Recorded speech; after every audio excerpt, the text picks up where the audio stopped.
হার্দিক রাঠি হরিয়ানার বাস্কেটবল খেলোয়াড় এবং তার মৃত্যু ঘটলো কার দায়? গভর্নমেন্টের কারাপশনের জন্য। আমি তোমাদের বলছি, তোমার হরিয়ানার একটি মর্মান্তিক ঘটনা। একটি তরুণ বাস্কেটবল খেলোয়াড় যখন প্র্যাকটিস চলাকালীন সে পুরনো লোহার বাস্কেটবল পোল তার বুকে এসে পড়ে, পুরনো ছিল, কিন্তু তার পরে পরে তাকে হাসপাতাল নিয়ে যায়, কিন্তু তার জীবন আর বাঁচে না, সে মৃত্যু ঘোষণা। রিপোর্ট অনুযায়ী এই পোলটি বছরের পর বছর কোনো মেরামত ছাড়াই মরচনা ধরা, দুর্বল এবং মারাত্মক ঝুঁকিপূর্ণ। কেউ পাত্তা দেয়নি, কোনো গভর্নমেন্ট অফিসার কেউ পাত্তা দেয়নি। ন্যাশনাল লেভেল প্লেয়ার আজকে আমাদের মধ্যে নাই। আমাদের দেশের স্বপ্ন, ওর স্বপ্ন, ওর বাবার স্বপ্ন।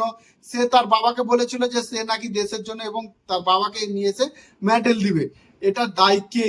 নাকি কাগজ কলমে সব ঠিক আছে, নাকি মাঠে মৃত্যুর ফাঁদ পাতা আছে? আমার কাছে আরেকটা যেটা মানে প্রশ্ন, মানে খুব ইম্পর্টেন্ট জিনিস, এটা শুধু হরিয়ানার সমস্যা নয়, পুরো সারা দেশের খেলার মাঠে পুরনো অনিরাপত্তা এবং যন্ত্রপাতি নিয়ে আমার ভবিষ্যতে যে খেলোয়াড় আছে তাদেরকে খেলাচ্ছি এবং প্র্যাকটিস করাচ্ছি। সরকার অলিম্পিকের মেডেল স্বপ্ন দেখায়,